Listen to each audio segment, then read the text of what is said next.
tell yourself that you lack discipline, and over time that belief becomes automatic, something you no longer question, something that feels like a direct explanation of your behavior rather than an interpretation of it. Every time you hesitate, every time you delay, every time you stop halfway through something that you intended to complete, the explanation appears instantly.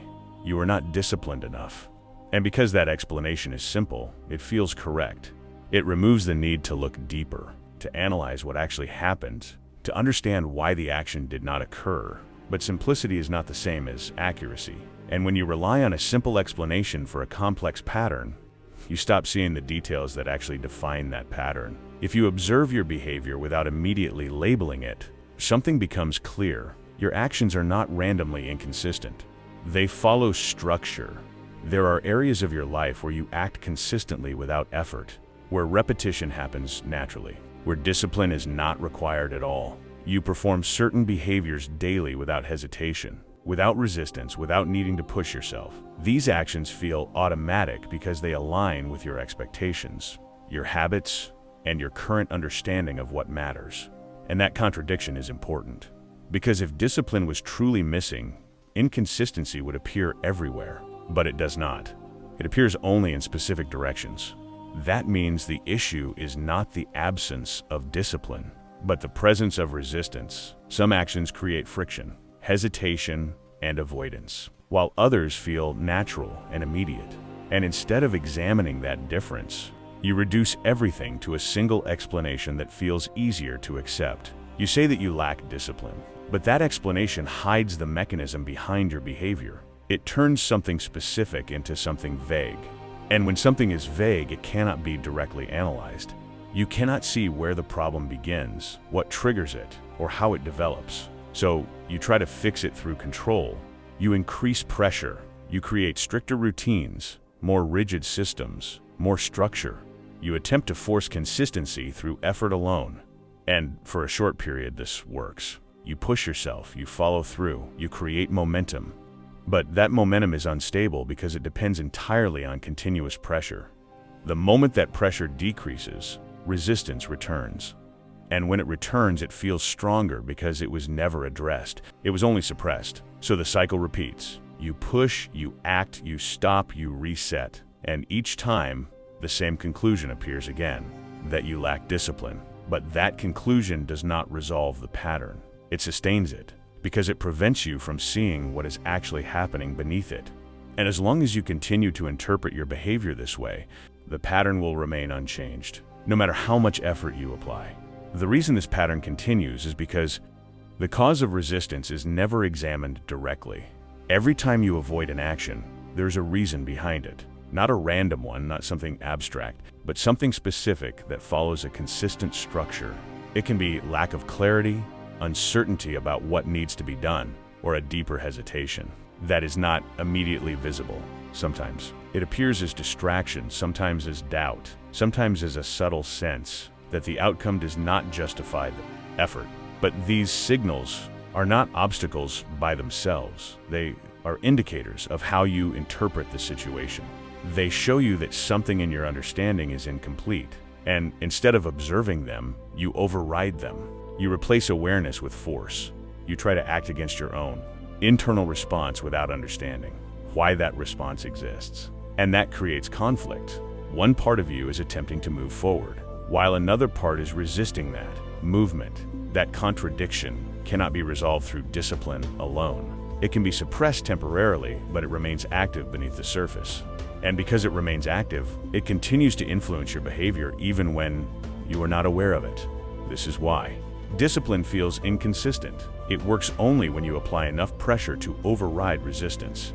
The moment that pressure decreases, the same resistance appears again. And because it was never addressed, it does not change. It simply remains in place, waiting for the moment when control weakens. This is also why motivation feels unstable. It increases when something feels clear, meaningful, or engaging. And it disappears when something feels uncertain, complex, or disconnected. And instead of recognizing this pattern, you interpret it as weakness. You believe that something is wrong with you, that you cannot maintain effort, that you lack control. But the pattern is not random. It follows how you interpret each situation at a deeper level. When something is clear, you act without hesitation. When something is unclear, you hesitate. When something feels meaningful, you engage fully. When something feels disconnected, you withdraw automatically. This is not a flaw. It is a direct response to how your mind evaluates the situation. But when you ignore that evaluation and try to replace it with force, you create tension. And that tension cannot sustain long-term action. It leads to exhaustion. And that exhaustion leads to avoidance. And that avoidance reinforces the belief that you started. With that, you lack discipline. The more you repeat this cycle, the more convincing that belief becomes, until it feels like a fixed part of your identity. And at that point, the problem becomes deeper, because you are no longer just reacting to situations. You are predefining your actions through that identity before you even begin. And that creates a limitation that appears real, even though it is built on a misunderstanding of your own behavior. Once you begin to see this pattern clearly, your approach changes in a fundamental way. Instead of asking how to become more disciplined, you begin to question the resistance itself. You look at where hesitation appears, where your attention shifts, where your motivation drops, and you observe these moments without immediately trying to fix them. That shift is important because it removes the automatic reaction to apply force. And through that observation, a structure becomes visible. Your actions are not random. They follow how you interpret each situation. And once that structure becomes clear, the need for force begins to decrease. Because understanding changes behavior at the source, not at the surface. When something is clear, when the direction is defined, when the outcome's meaningful to you, action becomes natural. It does not require the same level of effort, because there is no internal conflict preventing movement. You do not need to push yourself constantly, because there is nothing to push against. And that is the difference between forced discipline and natural consistency. One depends on pressure, the other on clarity. And clarity removes friction.